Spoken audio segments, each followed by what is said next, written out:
तो हम देख रहे थे दोस्तों समनत वलन। समनत वलन को हम अंग्रेजी में आइसोक्लिनल फोल्ड बोलते हैं। इसमें क्या होता है कि समांतर जो बलन होते हैं, जो बलन पड़ते हैं वो समांतर होते हैं और एक जो बलन होता है इनका दूसरे बलन पर ऐसा लटका हुआ दिखाई देता है, ऐसा जैसे लटका हुआ हो, इस पे इस पे इस पे इस तरीके से लटके हुए हमें दिखाई देते हैं। आपस में समांतर होते हैं लेकिन क्षैतिज नहीं होते हैं। इस प्रकार के बलन का उदाहरण जो है पाक में काला चित्ता जो पर्वत है पाकिस्तान में, वो इसका उदाहरण है। अब हम बात करते हैं अधिक्षिप्त बलन या प्रतिबलन की।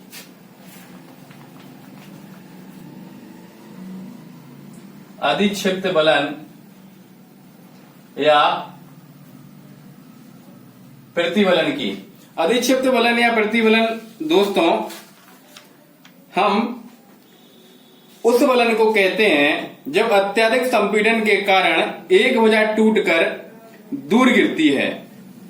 और विस्थापित भुजा को हम क्या बोलते हैं? ग्रीवा बोलते हैं। मतलब जो समनत बलन था, जो इस तरीके से लटका हुआ दिखाई दे रहा था, अब यही जब बहुत ज्यादा संपीड़न बल कार्य करने लगता है तब ये वाली जो ऊपर जो लटका हुआ भाग था यही विस्थापित हो जाता है और दूसरे बलन पर एक आकर गिर जाता है। इस तरीके से दूसरे बलन पर आकर गिर जाता है और जो भाग जो टूटकर गिरता है इसे बोलते हैं ग्रीवाखंड।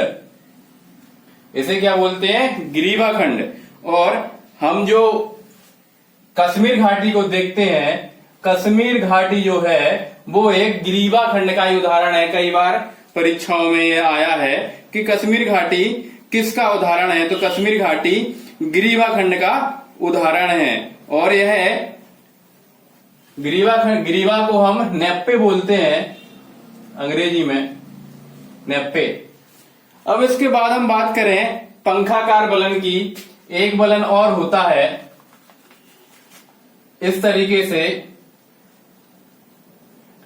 फैन फोल्ड बोलते हैं, जैसे कि एक बड़ी अपनति में कई अवनतियां और अपनतियां हो जाती हैं तो उसकी आकृति कैसी पंखे जैसी हो जाती है, एक पेड़ जैसी हो जाती है, पंखा टाइप में हो जाती है, तो इसे हम बोलते हैं पंखाकार बलन। और जो पंखाकार बलन का सबसे अच्छा उदाहरण है वह है भारत में छोटा नागपुर का पठार। छोटा नागपुर का पठार जो है वह पंखाकार बलन का बेहतरीन उदाहरण है। अब ये तो बात हो गई सभी कंप्रेशनल फोर्स की, यानी संपीड़न बल की। अब जो क्षैतिज में जो दूसरा बल कार्य कर रहा था वो था तनाव बल, यानी टेंशनल फोर्स।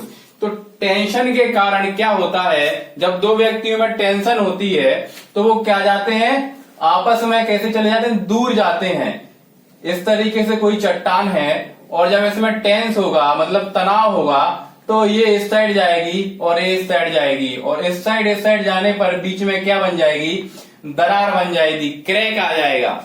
ठीक है, तो क्रैक जब आ जाएगा तो क्या होगा कि जब ज्यादा क्रैक हो जाएगा तो उसे हम बोलते हैं भ्रंशन, मतलब दरार बोलते हैं उस चीज को। जब ज्यादा दरारें हो जाती हैं तो उन्हें हम भ्रंश बोलते हैं, जब बड़ी सीमा में दरार पड़ जाती है। तो भ्रंश के कारण जो आकृतियां बनती हैं पृथ्वी के उच्चावच पर, हम उनका अब अध्ययन करते हैं। भ्रंश को अंग्रेजी में फॉल्ट कहते हैं और यह क्या तनाव बल के कारण होता है। एक क्वेश्चन हो सकता है कि जो भ्रंश है वो किस बल के कारण होता है, तो तनाव यानी टेंशनल फोर्स के कारण यह भ्रंश की आकृतियां बनती हैं।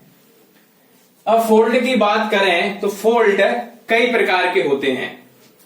एक हम सामान्य भ्रंश जो सामान्य तरीके से होता है वो, दूसरा उत्क्रम, तीसरा ट्रांसकैरेंट और चौथा सोपानी। पहले नंबर की हम बात करें सामान्य भ्रंश की, नॉर्मल फोल्ड की, तो नॉर्मल जो फोल्ड है उसकी हम बात करें तो कोई चट्टान इस तरीके से थी और जब इस पर क्या हुआ, तनाव बल कार्य किया यानी एक भाग इसका इधर हुआ, एक भाग इसका इधर हुआ, तो ये वाला भाग था ये ऊपर रह गया और ये वाला जो भाग था वो नीचे धसक गया। तो इसकी आकृति कैसी बन गई, इस तरीके से कगार का निर्माण हो गया। जब ये नीचे धसा तो ये कगार का निर्माण हो जाता है और ये नीचे वाला भ्रंश इधर आ जाता है। तो ये वाली चट्टान नीचे आ गई, ये वाली ऊपर की ऊपर रही, तो जो बीच में जो कगार, जैसे हम नदी के मुहाने पर जाते हैं तो जैसे सपाट टाइप का होता है कगार, जैसे नदी में जब हम पढ़ते हैं तो ढलान टाइप की होती है, उसे ही हम कगार बोलते हैं। तो लगभग इस तरीके की आकृति सामान्य भ्रंश में बन जाती है। जब सामान्य भ्रंश होता है तो इसमें क्या होता है कि चट्टान का आकार कैसा होता है, चट्टान के आकार में प्रसार हो जाता है, यानी भूपटल के आकार में क्या वृद्धि हो जाती है। तो ये क्वेश्चन बनता है कि भूपटल में जो प्रसार होता है किस भ्रंश के कारण होता है, तो वह सामान्य भ्रंश के कारण होता है। और जब अनुमान लगाइए कि जब यहाँ मान लीजिए किसी अवस्था में नदी बह रही होगी और जब ये भ्रंश नीचे खिसक जाता है तो ये नदी भी नीचे गिरेगी, और जल राशि का नीचे गिरना क्या कहलाता है, झरना कहलाता है। तो झरना भी सामान्य भ्रंश में बनता है। तो ये बात हो गई सामान्य भ्रंश की। अब हम बात करते हैं उत्क्रम भ्रंश, मतलब रिवर्स, या इसे आरूढ़ भ्रंश भी कहा जाता है। तो रिवर्स का मतलब क्या होता है, उल्टा। ये तो हो रहा था तनाव बल के कारण सामान्य भ्रंश बना था। अब कोई चट्टान हम मान लेते हैं इस तरीके से थी और इस पर क्या लगा, संपीड़न बल लगा। यहाँ टेंशनल लग रहा था, यहाँ कौन सा बल लगा, संपीड़न बल जब लगता है, मतलब दो ये भाग थे, मतलब आपस में एक दूसरे की ओर आकर्षित होते हैं, तो क्या होता है कि एक ये जो भाग था और ये था जब जुड़ गए और जब बहुत ज्यादा संपीड़न बल लगा, बहुत ज्यादा एक दूसरे की तरफ भागे, तो ये इसके ऊपर चढ़ जाता है और ये इसके नीचे आ जाता है। इस तरीके से आकृतियां बन जाती हैं। ये नीचे चला जाता है, ये ऊपर चला जाता है। तो ऊपर जब चल जाता है तो इसकी भी एक कगार बन जाती है और ये भी एक कगार बन जाता है।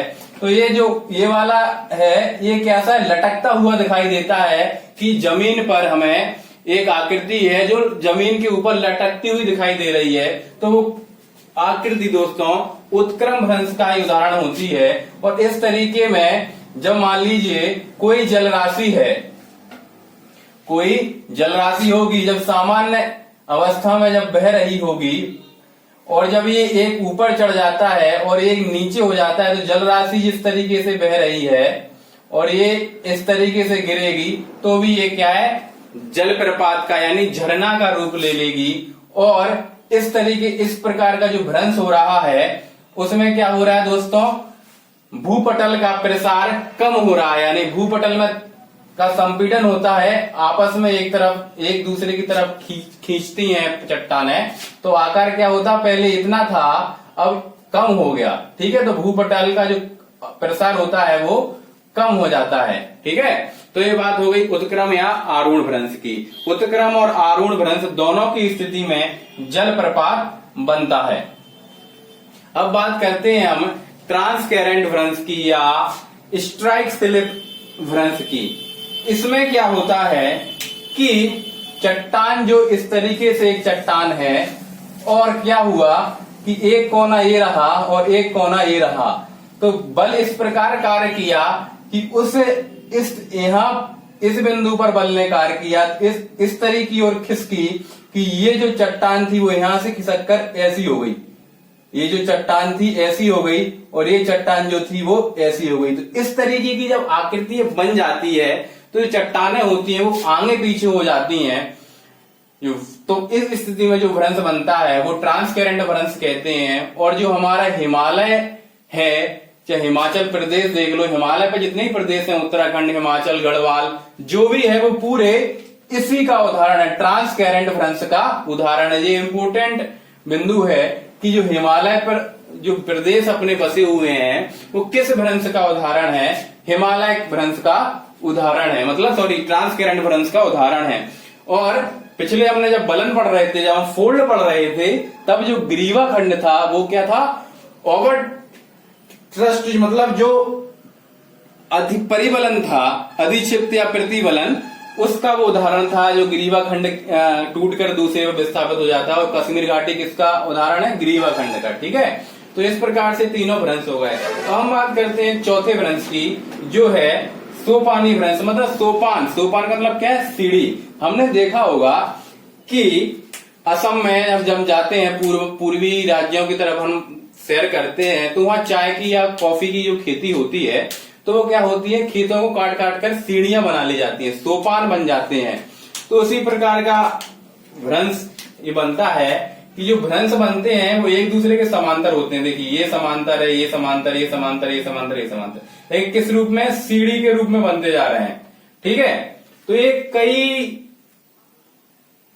किलोमीटर लंबी इस प्रकार की सीढ़ी नुमा भ्रंश बन जाते हैं। और इस तरीके से इस तरफ बन गए, इसी साइड इस तरफ भी ऐसा प्रक्रिया चलती रहती है, इस तरीके से चलती रहती है।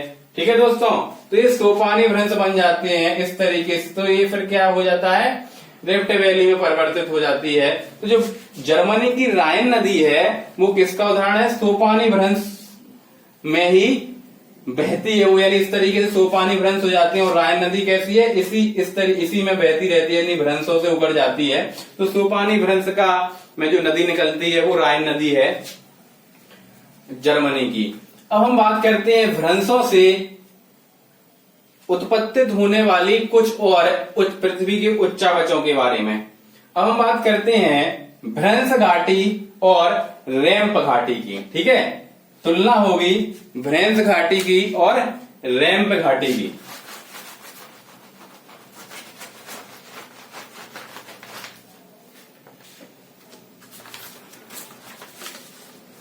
अब जो भ्रंश घाटी है, जिसे हम अंग्रेजी में बोलते हैं रिफ्ट वैली, रिफ्ट वैली जो है परीक्षा की दृष्टि से बहुत महत्वपूर्ण बिंदु है। रिफ्ट वैली में होता क्या है कि मान लीजिए कोई जमीन है, ठीक है, सतह है, पृथ्वी का भूपटल है, और क्या होता है जब वल कार्य करता है, ऊपर नीचे वल कार्य करता है, तो क्या होता है कि ये जमीन का जो बीच का हिस्सा है वो क्या होता है? नीचे धंस जाता है, और ये जो अगल बगल के हिस्से हैं ये बराबर रहते हैं। तो जो बीच का हिस्सा है वो इस तरीके से हो जाता है, इस तरीके से नीचे धंस गया। तो आकृति किस प्रकार की बन गई? इस तरीके की आकृति बन जाती है। ये जो आकृति बनी हुई है भ्रंश घाटी में, जो बीच का हिस्सा है वो नीचे धंस जाता है, और जो अगल बगल की जो हिस्से हैं वो पुरानी स्थिति में रहते हैं। तो इस तरीके का मतलब गड्ढा टाइप का एक इस तरीके से बन जाता है। इस तरीके से गड्ढा बन जाता है तो क्या होता है? जो ओशी मतलब वाटर जो होता है, इनसे होने के लिए, गड्ढे में होने के लिए उसे पर्याप्त जगह या रास्ता मिल जाता है, तो पानी इनसे होकर बहने लगता है। तो हम जो देखें विश्व में जो रिफ्ट वैली है, इसे जर्मनी में हम गोविन बोलते हैं। क्या बोलते हैं? जर्मनी में हम इसे बोलते हैं गोविन। और जो रिफ्ट वैली के जो उदाहरण है, जॉर्डन का मृत सागर, जो जॉर्डन का मृत सागर है, जब हम अरब प्रायद्वीप की ओर ऊपर चलते हैं तो अरब प्रायद्वीप के ऊपर हमें जॉर्डन मिलेगा। तो इस तरीके से जब हम विश्व भूगोल पढ़ेंगे तो यहाँ अरब प्रायद्वीप मिलता है, इस तरीके से ये अरब प्रायद्वीप मिलता है। तो यहाँ जॉर्डन है, इधर पर साउथ अफ्रीका, जो अफ्रीका महाद्वीप है वो इस तरीके से लग जाता है, इस तरीके से अफ्रीका महाद्वीप लग जाता है। तो यहाँ जो जॉर्डन है वहां का जो मृत सागर है वो इसका उदाहरण है। कैलिफोर्निया की मृत घाटी भी भ्रंश घाटी यानी रिफ्ट वैली का ही उदाहरण है। अफ्रीका में जो न्यासा जितनी भी झीलें हैं, जब अफ्रीका महाद्वीप देखेंगे, अफ्रीका महाद्वीप में जितनी भी झीलें हैं, न्यासा हुई, टंगानिका हुई, रोडोल्फ हुई, जो यहाँ से जितनी भी झीलें निकलती हैं, ये इतने एरिया में झीलें हैं, वो सब किसका उदाहरण है? भ्रंश घाटी, रिफ्ट वैली का उदाहरण है। ठीक है, ये इंपोर्टेंट है कि जितनी भी झीलें हैं अफ्रीका की, वे किसका उदाहरण है? रिफ्ट वैली का ही उदाहरण है। ठीक है, ऑस्ट्रेलिया में स्पेंसर की जो खाड़ी है, जो ऑस्ट्रेलिया में स्पेंसर की खाड़ी है, वो भी काय का उदाहरण है? रिफ्ट वैली का उदाहरण है। और हम जब भारत की ओर चले तो भारत को हम कैसे छोड़ सकते हैं, भारत की ओर चलें तो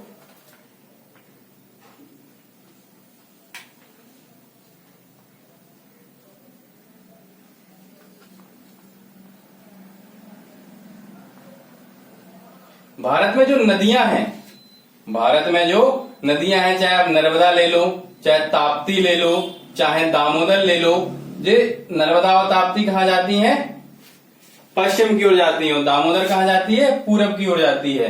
तो ये तीनों जो नदियां हैं ये भी रिफ्ट घाटी का ही उदाहरण है। तो ये कई बार क्वेश्चन आया है कि नर्मदा, ताप्ती और दामोदर जो नदियां हैं वो किस घाटी का उदाहरण है, रिफ्ट घाटी यानी भ्रंश घाटी का उदाहरण है। अब हम बात करते हैं रैम्प घाटी की।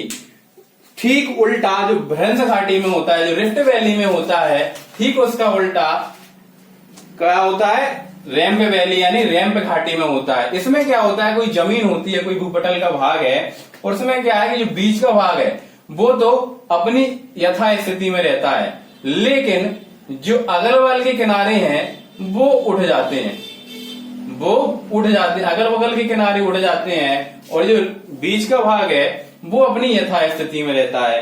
तो इस प्रकार की आकृति जब बन जाती है तो उसे रैम्प घाटी या रैम्प वैली बोलते हैं। और इसका अच्छा उदाहरण क्या है, असम की ओर चलें अपन,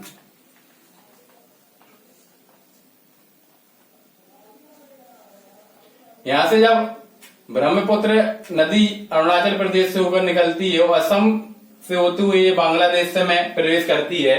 तो असम में जब ये ब्रह्मपुत्र नदी निकलती है तो जिस प्रकार का वो रास्ता बनाती है, तो उस रास्ता में जो भौगोलिक स्थिति बनी है वो क्या है, रैम्प घाटी की है। तो जो ब्रह्मपुत्र नदी है वो रैम्प घाटी से बहकर निकलती है, जो उसका मार्ग है वो मार्ग रैम्प घाटी के रूप में वो लिए हुए है। तो ये बात हो गई भ्रंश घाटी की और रैम्प घाटी की, एक दूसरे की जो उल्टी हैं।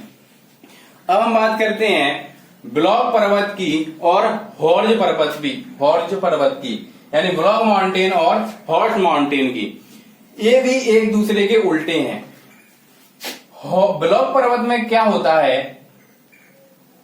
कि जो चट्टान थी, जो भूपटल का उच्चावच का जो भाग था, उसमें क्या होता है कि बीच का जो भाग है वो अपनी यथा स्थिति में रहता है, और जो अगल बगल का भाग है वो क्या होता है, नीचे धस जाता है, वो नीचे धस जाता है। जो अगल बगल का भाग था वो क्या हो गया, नीचे धस जाता है। तो जो ऊपर जो पर्वत बनता है, जो ऊपरी वाला भाग होता है, इसे बोलते हैं ब्लॉक माउंटेन। और ब्लॉक माउंटेन का सबसे अच्छा उदाहरण है जर्मनी का ब्लॉक फॉरेस्ट पर्वत, अमेरिका की जो सिएरा नेवेदा की जो जो रेंज है। हम अमेरिका की ओर देखें, उत्तरी अमेरिका की हम बात करते हैं,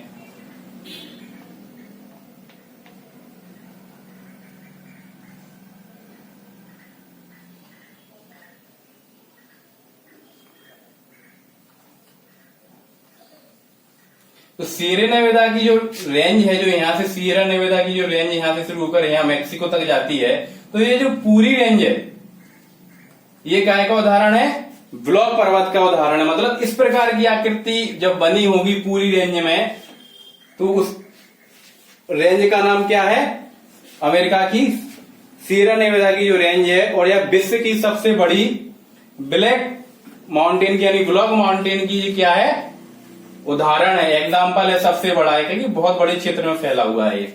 उसके बाद पाक का जो सॉल्ट रेंज है, पाकिस्तान में जो सॉल्ट रेंज है वो भी इसका उदाहरण है। और भारत का सतपुड़ा, भारत में क्या है, सतपुड़ा जो पर्वत है वो भी ब्लैक माउंटेन का उदाहरण है। अब हम बात करते हैं हॉर्ज पर्वत की।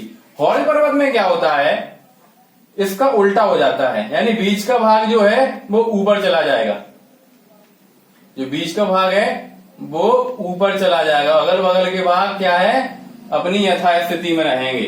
ठीक है, तो इस प्रकार की जब आकृति बन जाती है, यानी अगल बगल के यथा स्थिति में रहें और बीच का अप हो जाए, ऊपर चला जाए, तो उस आकृति को क्या बोलते हैं, जो पर्वत का निर्माण होता है उसे बोलते हैं हॉर्स पर्वत।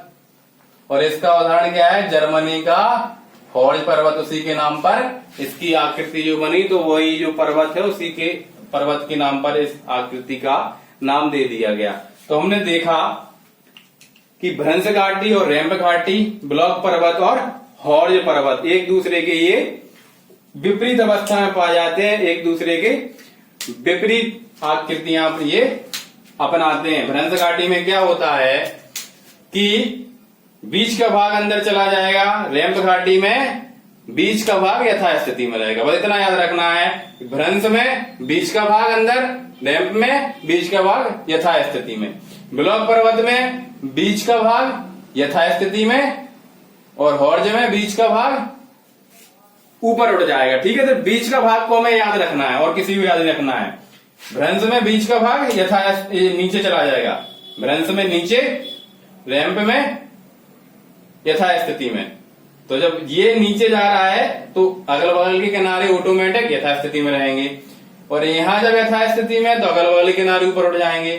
जो ब्लॉक पर्वत है, यहाँ जो बीच का भाग यथास्थिति में है तो अगल बगल के जो किनारे हैं वो नीचे चले गए, और हॉर्ज पर्वत में बीच का भाग ऊपर उठ जाता है तो अगल बगल के किनारे यथास्थिति में रहते हैं। ठीक है, तो इस प्रकार हमने देखा भ्रंश घाटी, रैंप घाटी, ब्लॉक पर्वत और हॉर्ज पर्वत, और इसके जो विश्व भूगोल में इनके जो हमें उदाहरण प्राप्त होते हैं उनके बारे में।